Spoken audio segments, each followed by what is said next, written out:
एक विवाह को संपन्न होने में हिंदू मैरिज एक्ट क्या कहता है, हमारा कानून क्या कहता है कि ये जो शादी विवाह संपन्न हुआ है इसके लिए क्या क्या चाहिए, क्या क्या कंडीशंस हैं जिससे हम कह सकते हैं कि ये शादी विवाह संपन्न हो चुका है। ठीक है, नाउ ओके भाई जी, हम कहते हैं कि हम 21वीं सदी में जी रहे हैं, लेकिन जब बात शादी की आती है तो हम अभी भी पुराने ज़माने में अटके हुए हैं।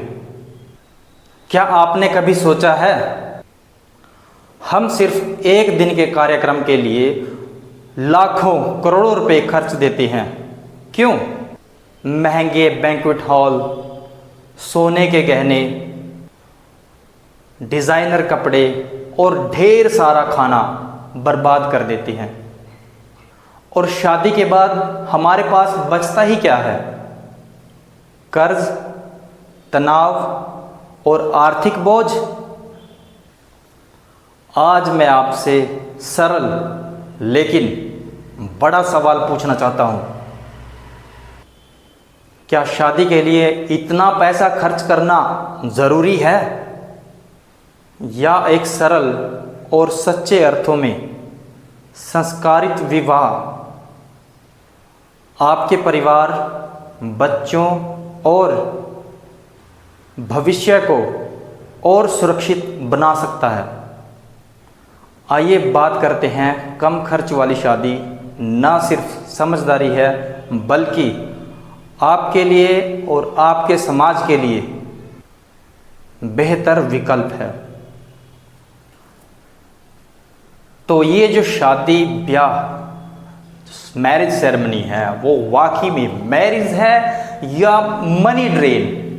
और शादी ब्याह से पहले थिंक बिफोर यू स्पेंड, इससे पहले कि आप खर्च करें आप इसके बारे में थोड़ा समझ लें। ठीक है, और मैरिज के बारे में हिंदू मैरिज एक्ट क्या कहता है और एक कानून हिंदू मैरिज एक्ट कानून क्या कहता है। एक विवाह को संपन्न होने में हिंदू मैरिज एक्ट क्या कहता है, हमारा कानून क्या कहता है कि ये जो शादी विवाह संपन्न हुआ है इसके लिए क्या क्या चाहिए, क्या क्या कंडीशंस हैं जिससे हम कह सकते हैं कि ये शादी विवाह संपन्न हो चुका है। ठीक है, इसके साथ ही रीति रिवाज कैसे बने।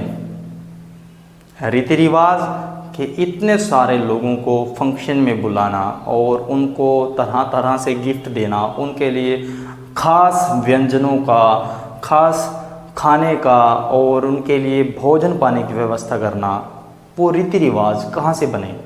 और इसके साथ ये जो बारात ले जाने का असल में मकसद क्या था, वो कहीं ना कहीं हमें ढूंढना होगा कि इतने सारे लोगों को इकट्ठा करके बारात ले जाते हैं, उसका असल में मकसद क्या था। ठीक है, इसके साथ ही हम जानेंगे दान दहेज क्यों दिया जाता है।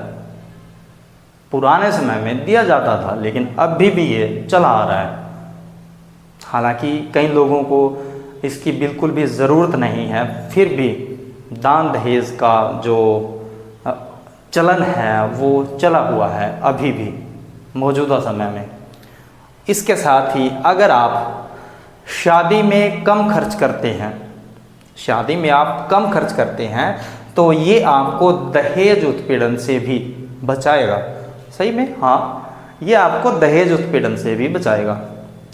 इसके साथ ही सेविंग्स, अगर आप अपने मैरिज फंक्शन में, मैरिज सेरेमनी में आप कम खर्चते हो, आप पैसे को बर्बाद नहीं करते हो और उस पैसे को आप सेविंग्स में लगाते हो, बचाते हो, आप पैसा बचाते हो, तो वो पैसा आपके किस काम आएगा, फ्यूचर में क्या काम आएगा। तो इन्हीं सभी टॉपिक्स पर हम डिस्कस करने जा रहे हैं। उम्मीद है आप ज़रूर हमारे साथ बने रहिए क्योंकि ये वीडियो बहुत ही इंफॉर्मेटिव होने वाली है। तो ये टॉपिक बहुत इंटरेस्टिंग होने वाला है। और आप हमारे साथ बने रहिए।